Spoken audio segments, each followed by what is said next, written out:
looking, throwing in the end zone. Montana, touchdown, John Taylor. Young to the air, Young to Jerry Rice, touchdown San Francisco. Young stumbles on the way back and fires up the middle.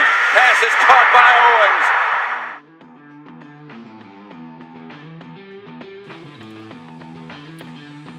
Hello and welcome to the 49ers Plus podcast. I'm your host, Al Moriello, and this is your source for the most objective 49ers discussion and analysis, plus timely and entertaining sports and pop culture topics. And today we'll be talking about the 49ers' thrilling and historic 34-31 victory in the NFC Championship game over the Detroit Lions. We're going to be talking about stats. We're going to be talking about the Lions absolutely dominating the first quarter and the first half, and how momentum completely changed in the second half off of several big plays, catches, fumbles, fourth down stops, a Super Bowl drive led by Brock Purdy, how or why Detroit abandoned the run, how electric Brock was in the second half, or to compare Purdy's playoff performances and record versus those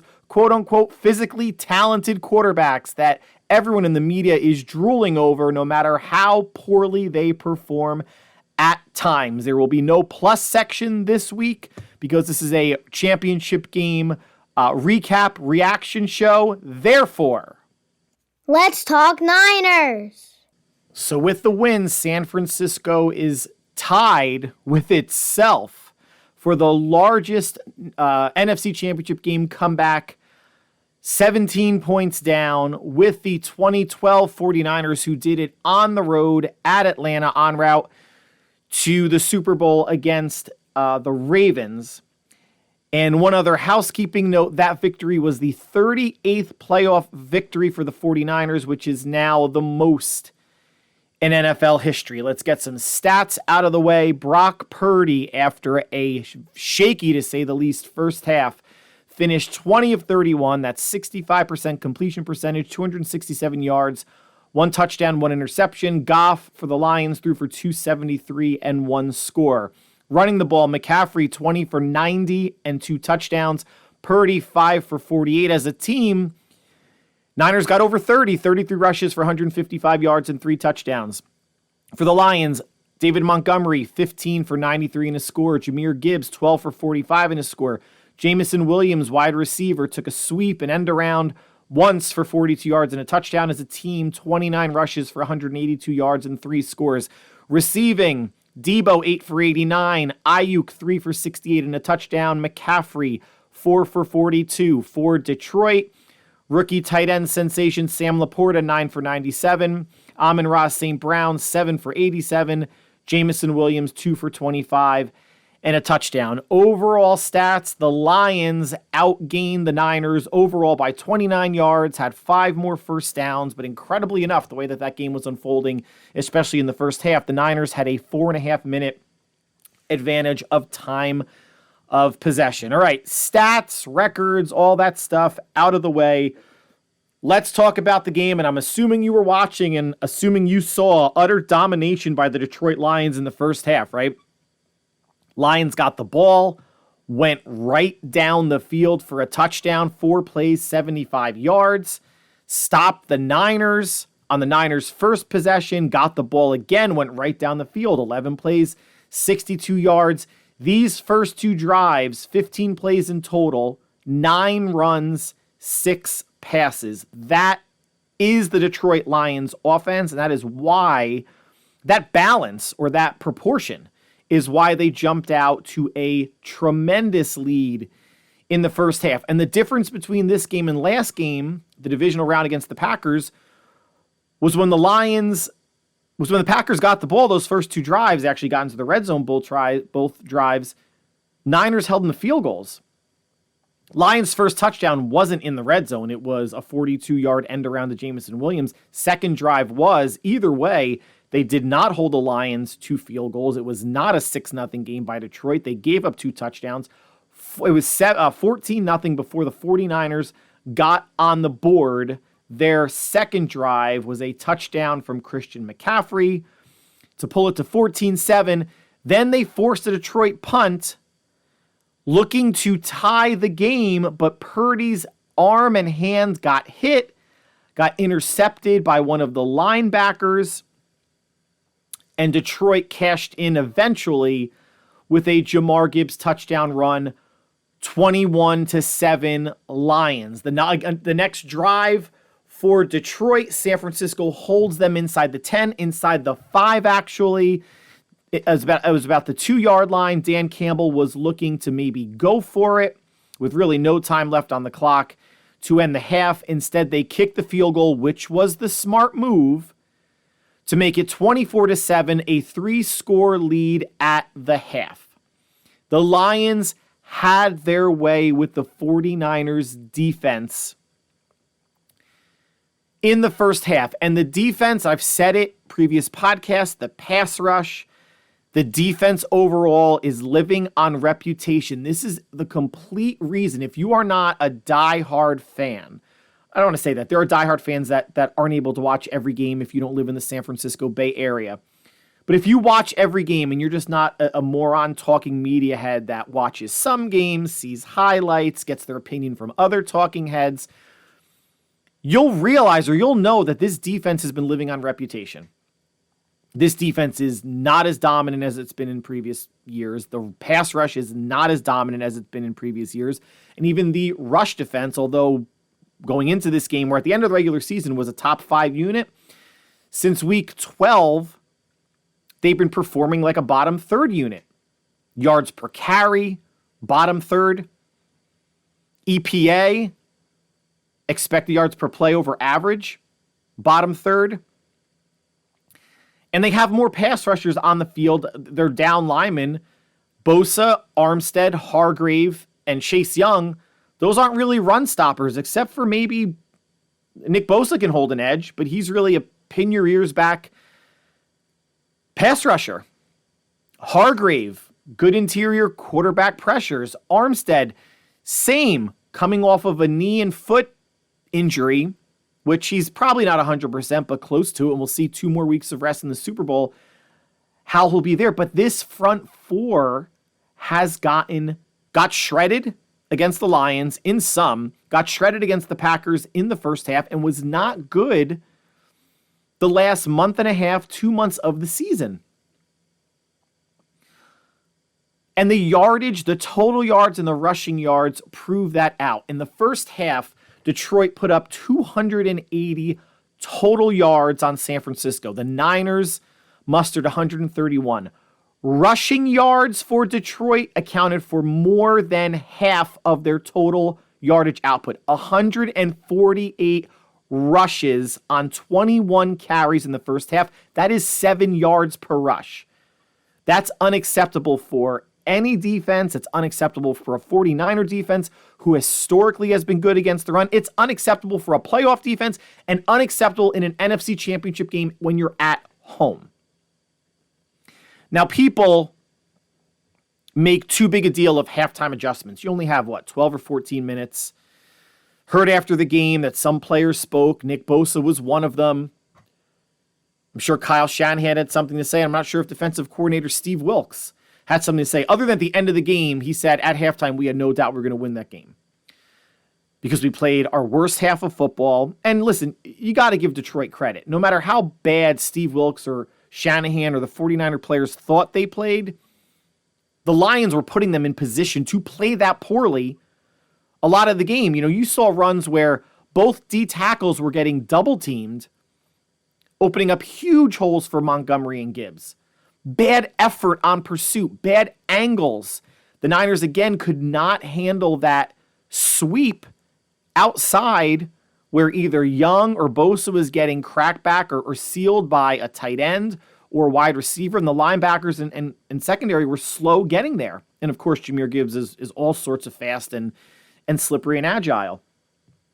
But 148 yards on the ground in the first half. And you knew, listen, the way this is going, the Lions might get to 250. They might get to 300. The Niners have no answer. But something changed in the second half. Now, holding the Lions to a field goal at the end of the first half was big. Touchdown, 28-7, 24-7, there's no huge difference. It's a 3-score game, right? You obviously want as few points as possible, but it's still a 3-score game. But it's big because of what San Francisco, holding them to a field goal, making it 27-10 is big because the Niners get a field goal on their first drive. Settle for a 43-yard field goal, but now because the Niners held the Lions to a field goal, not a touchdown to end the half, now it is a 2-score game, 24-10. Lions get the ball back, and here's where Dan Campbell will be second-guessed by other people, but he is not second-guessing himself. The first of their 2 fourth-down attempts, 4th and 2 from the 28-yard line of San Francisco. Goff drops back. Bosa gets pressure on the left-hand side, causing Goff to step up, but Bosa didn't even touch him. It's not tremendous pressure, but steps up, throws wide of Josh Reynolds, who dives back for the ball. Should have made the catch. That's an NFL receiver making an NFL caliber catch. Should have made the catch. Dropped it. Turnover on downs. 49ers get the ball. Near midfield, another big play. Purdy launches a deep shot to Ayuk.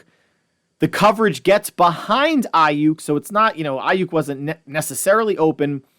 Ball goes off the face mask of the Lions defensive back.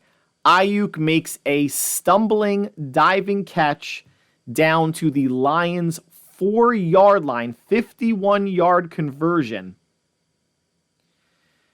which leads to Ayuk 2 plays later or 3 plays later catching a touchdown from Brock Purdy to make it 24-17. Now the Niners are on a 10-0 run. Now you know that momentum's a real thing. Now the team that was in complete control in the first half, are they tight? Are these drops, one by a receiver? Wasn't really a drop by the cornerback, but a bad bounce? Are they going to get tight? Do they feel it slipping away? Is it inevitable that the Niners are going to tie this game? Well, the Lions start the next drive getting back to what they did really well in the first half, running the ball, and it starts with Jahmyr Gibbs. First play of the drive, safety Tayshaun Gibson causes a fumble. Eric Armstead recovers at the Detroit 24-yard line. During this drive, Purdy has one of his 2 big scrambles in the second half, 21 yards to the Detroit 4, capped off by a McCaffrey 1-yard touchdown. Now we are tied at 24. And now, if you weren't sure, Lions and Lion fans, Niner fans listening to this, people in the stadium, people watching at home, you can feel it. Momentum is a real thing. The crowd was electric from that point on. They came back from commercial break 24 all, and they just panned the crowd for about 10 seconds. It's a 0-0 game, essentially. Niners get a stop, get the ball back, and go 11 plays, 65 yards in 7 minutes and 9 seconds, settle for a 33-yard field goal, 27-24 49ers, first lead of the game, and there should have been a personal foul on that last tackle. I guess it was a sack of Purdy. Purdy's getting tackled, falling onto his back forward, back of his head down, gets tackled. It looks like he got speared by one of the linebackers. Should have been helmet to helmet, should have been a 15-yard penalty that would have continued the drive. So Lion fans, talking about 4th downs and drops and this or that didn't go your way, the bobbled catch by Ayuk, you got away with one there. Lions and Lion fans, you got away with one there. That should have been 15 yards going up top, helmet to helmet, driving him into the ground on a Lions linebacker. Instead, field goal, 27-24 San Francisco. Another big play upcoming. Now, this is a drive where Niners could have had an interception, should have had a pass breakup. The outbreaking route to Jamison Williams that Goff throws a little behind him. Ambry Thomas is there. Williams bats the ball up. It looks like Ambry Thomas is going to make an interception, but I guess he realized he's Ambry Thomas, and Jamison Williams wrestled it away for a reception near midfield. The drive slows down. 4th down and 3 at the 49ers 30. Down 27-24. What does Dan Campbell do? You all know this. He goes for it again. Goff feels pressure. He rolls out to his right, tries to throw across his body, deep middle. The ball is about 2 or 3 yards short of his intended target. Drive ends, turnover on downs. Now let's talk about these field goal attempts that weren't, for a second. I hate this whole analytics thing. I hate when you see on the screen, analytics says go for it. And basically anytime it's less than 4th and 5, they're telling you to go for it. But I really don't believe analytics is taking into account momentum, where you are on the field, personnel on the field, time of game, how much time's remaining, what's the game situation. I think it's just if it's less than 4th and 5, you should go for it. Where are you on the field? Are you going to go for it? If it's 4th and 5 on your 5, are you going to go for it? And I'm sure there are some situational things that analytics takes into account. Do you think Dan Campbell or someone, a nerd on his staff, had the analytics book saying when to go for it or not? No. This is who the Lions are. This is part of their DNA. So he was consistent, except at the end of the first half. He didn't get aggressive. He took the field goal to make it a 3-point game. Because again, you don't know what the Niners are going to do to start out the second half. He doesn't know that they're going to kick a field goal instead of get a touchdown. 3-score game is a 3-score game, no matter how you slice it. It's an extra possession the Niners need. And I agreed with that, getting it to 27-10 at the half. But when you have the possibility of a 45-yard field goal or a 48-yard field goal, someone would have to tell me, or Dan Campbell, or people out there, and this isn't a hindsight is 2020 thing. This is real time when you're up 2 scores facing a 4th and 2, up 24-10 at the 49ers 27. What has a better chance of happening? You converting a 4th and 2 or your kicker making a 45-yard field goal? And if you're wondering, Lions kicker Michael Badgley for his career from 40 to 49 yards is a 77% kicker, 77% conversion rate. He makes 3 out of every 4. The last 2 years with the Lions, from 40 to 49 yards, he's 9 of 11, 82%. Makes a little more than 8 out of 10. Someone's got to show the analytics that say that the odds of going for it, what's the percentage of conversion? Is it better than 77%? Is it better than 82%, what Badgley is from 40 to 49? Is it better? And that's why you think the offense is going to convert? It's great that he has confidence. He's got a set of brass balls. He's got confidence in his offense.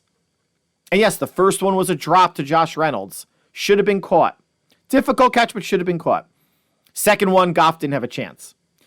And on the second one, now you're chasing points. Now you're down 3. And even though this one was a little farther, a 48-yard field goal, you're chasing points and you should attempt the field goal, because if you don't convert on 4th, and you can always miss the field goal, I get it. But your field goal kicker is pretty darn good from 40 to 49. You want to kick the field goal and get points so you can't possibly go down by 2 scores should the Niners score a touchdown. Remember, Niners are up 3, touchdown makes it a 2-score game. Do you remember a few years ago, Mike Tomlin started going for 2 basically all the time, Pittsburgh Steelers coach, and then that slowed down.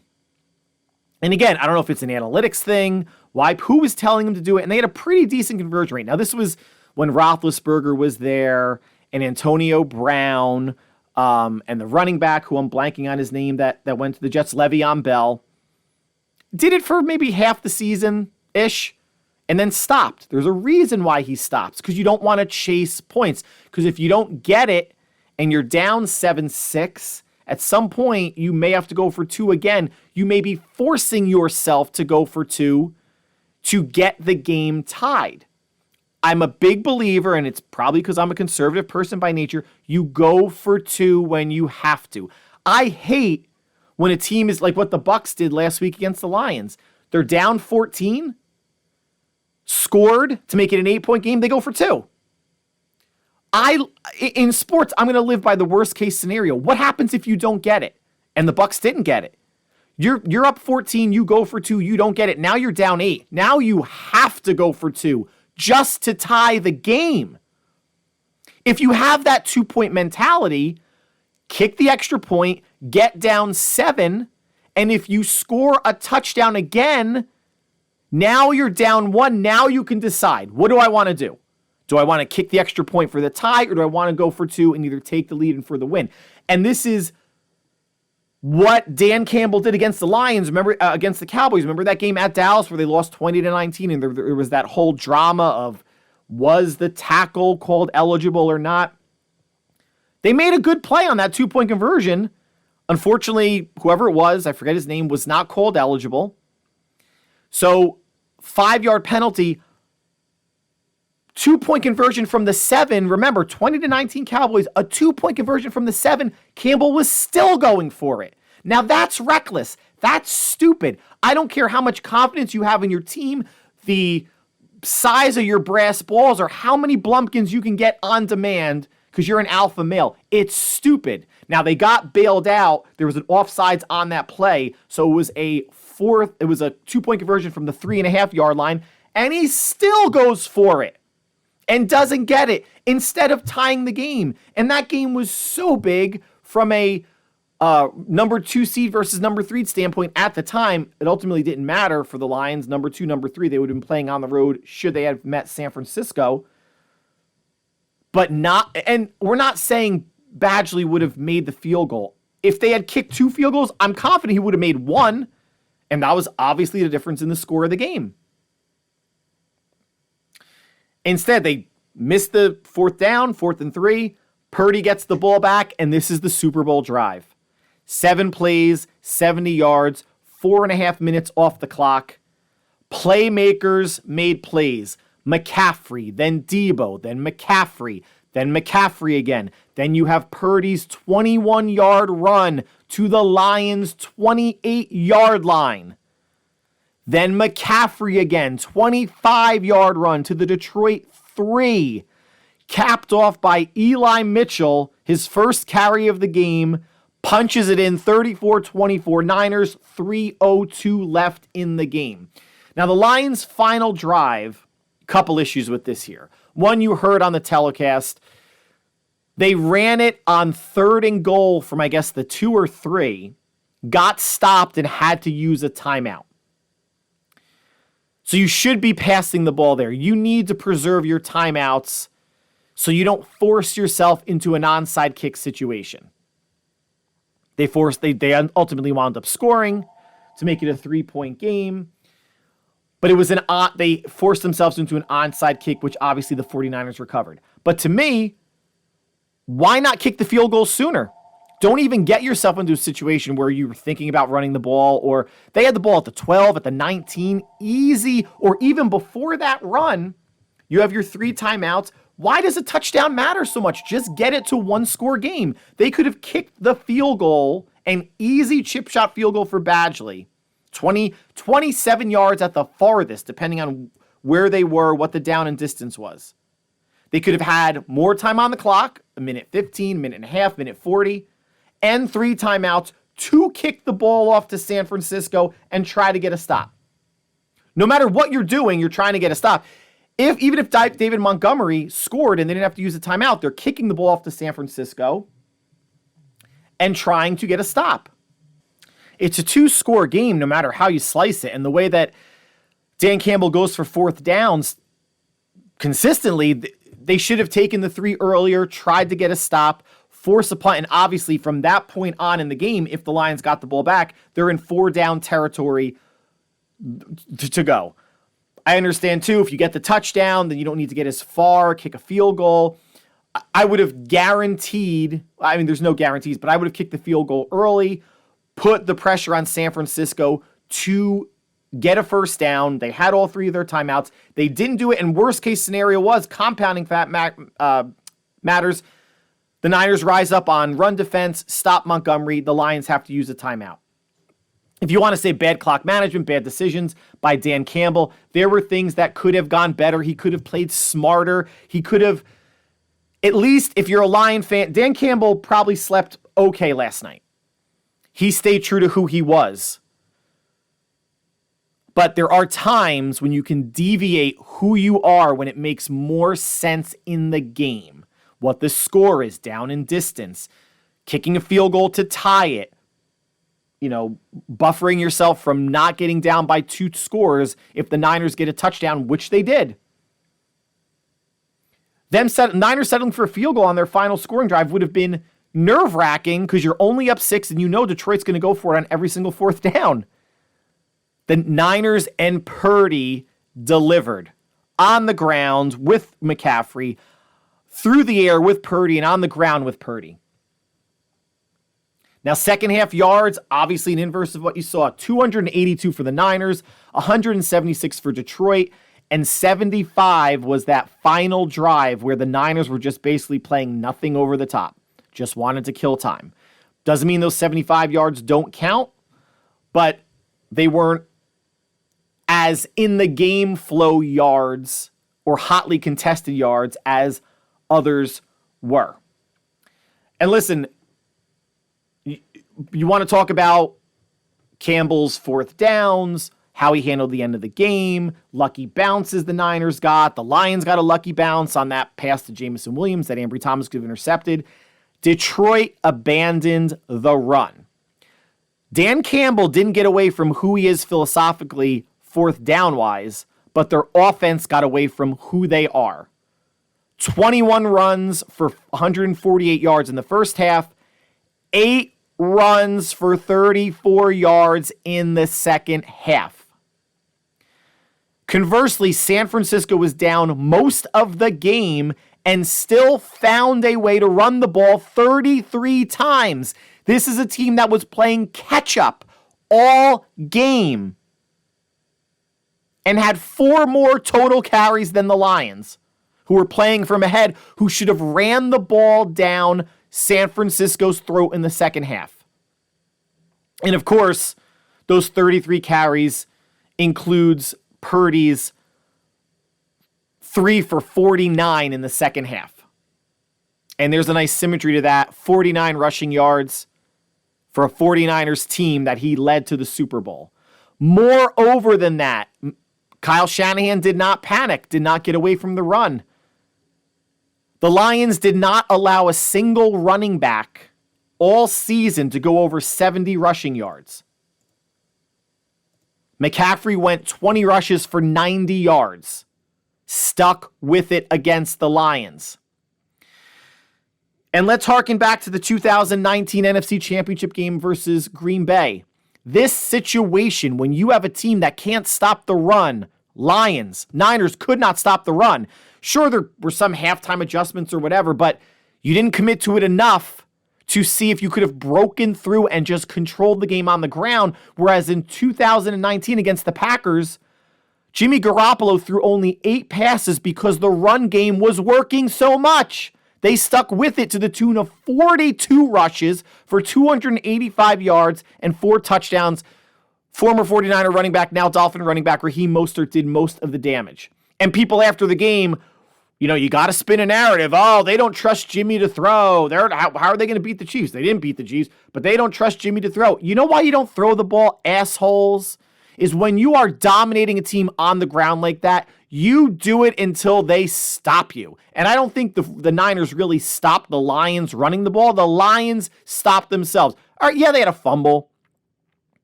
It happens. But coming out after that, no handoffs. There were hardly any handoffs.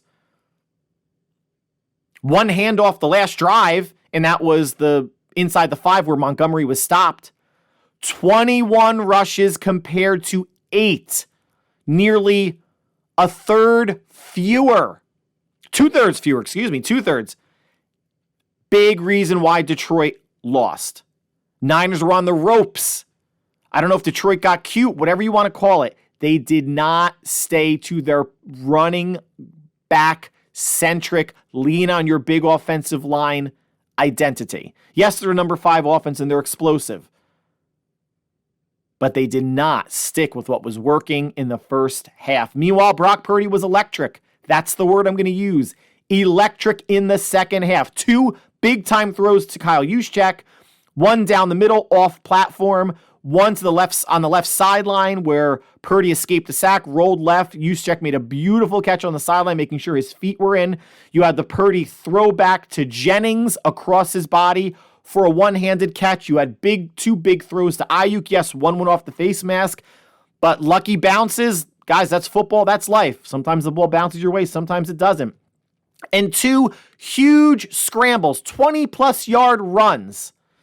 And if a physically talented quarterback like Lamar, like Jalen Hurts, like Josh Allen did that yesterday, had that second half, had those crazy plays, the media would need a handful of cigarettes after their mass circle jerk. And I haven't seen yet the fallout or the narrative or how much these talking jerk-off media heads are still pushing the goalposts farther back for Brock Purdy.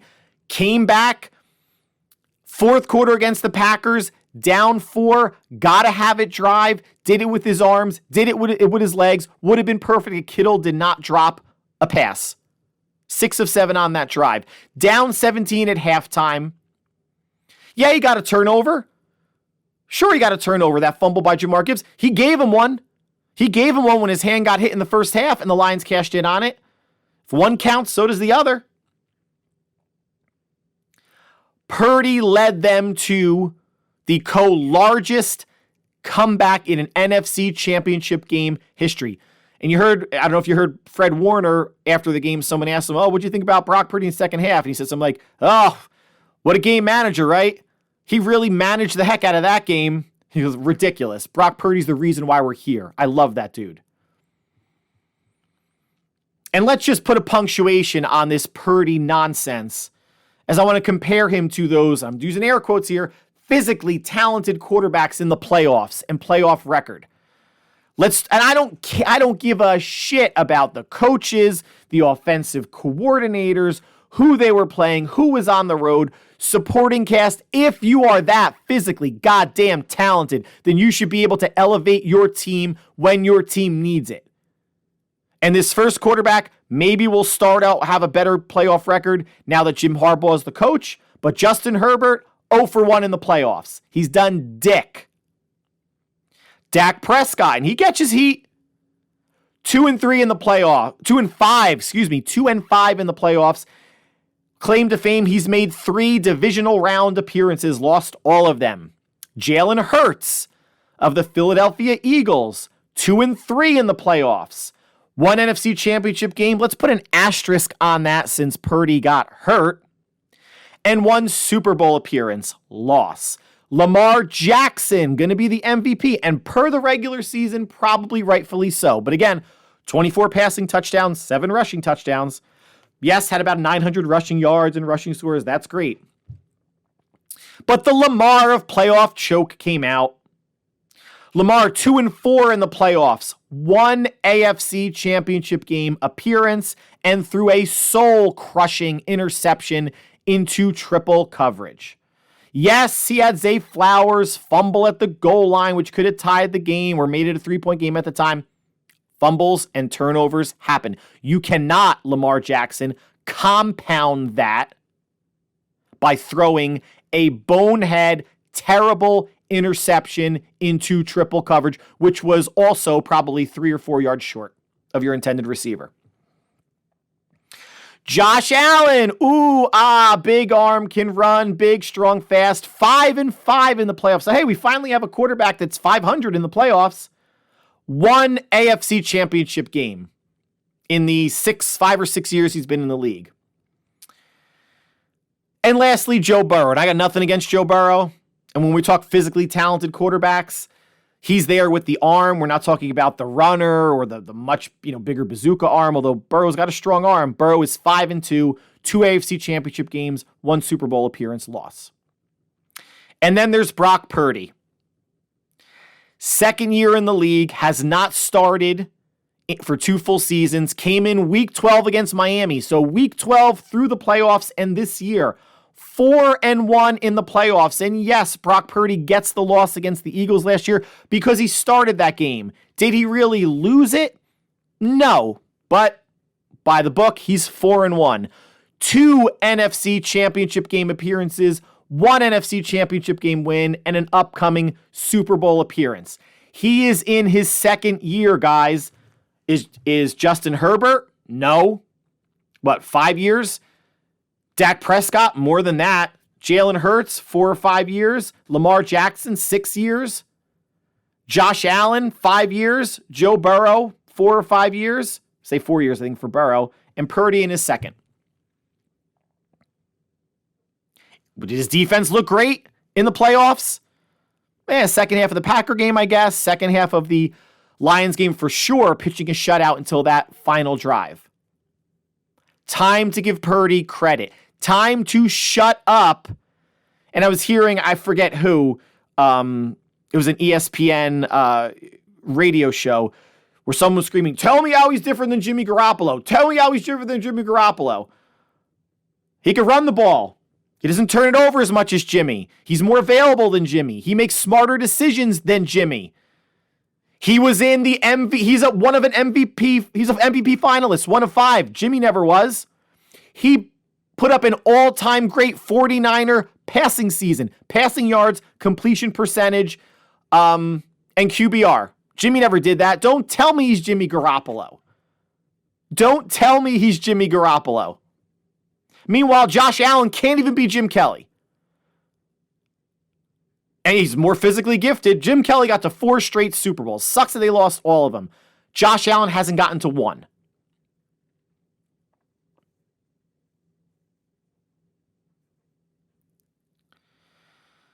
What we're going to discuss next podcast, and it might be later on this week or early next week, and these are things that need to be discussed. What 49er run game will show up? Is it going to be the first half against the Packers and the first half against the Lions, or what we saw in the second half of both games? Because even the second half of both games is not representative of how the 49ers play run defense the last 8 games of the regular season, because it's been bad. Can the pass rush find itself? Bosa did have 2 sacks. Otherwise, not a whole lot of pressure. Tight end situation. Sam Laporta of the Lions went 9 for 97. Travis Kelce against the Ravens, number 1 defense, went 11 for 116 and a touchdown. If Laporta can do that, what is Kelce going to do with that chemistry he has with Mahomes? And biggest one, at least to me, can't have a slow start. Cannot have a slow start. But we're going to take a breath for now. And ultimately, you take a win any way you can get it. Niners came back. Shanahan and Purdy got some monkeys off their back, not being able to play from behind going into the fourth quarter, or big time at halftime. Big time game plan by Shanahan. Did not flinch. Did not get away from what they do. 31 passes by Purdy, 33 rushes by the Niners, including 3 big ones by Purdy. Did not turn into a pass game when they were down 17. Game could have gotten away from them, even though that's the Lions' weakness, right? Pass defense. They stuck with the run because they're a running team. And they got there. They got 90 with McCaffrey, and they got 155 total rushing yards. Little under 4 yards a carry, about 4.5 per carry. We get to talk about the Niners for two more weeks, everybody. Kansas City Super Bowl rematch. The Niners can right a lot of wrongs here for Kyle Shanahan. His collapse with the Falcons in the Super Bowl against the Patriots. Getting away from the run against the Chiefs in a Super Bowl 4 years ago. McCaffrey in his first. Ayuk in his first. Trent Williams in his first. Kittle wanted to get back. Purdy in his first. Each team, interestingly enough, of a 53-man roster only have 10 players that were in that first Chiefs-Niners Super Bowl. Niners open up as a 1.5-point favorite. Not sure how I feel about that, but I will have some feelings towards it next podcast, which again will be later this week. And then again, obviously leading up into Super Bowl week, and one, if not both of those podcasts will have a plus section. But for now, everyone take a deep breath. Enjoy these next 2 weeks. If you have that game on DVR, rewatch it. I'm sure it'll be on NFL Network. Record it. Enjoy it. Maybe you just watch the second half.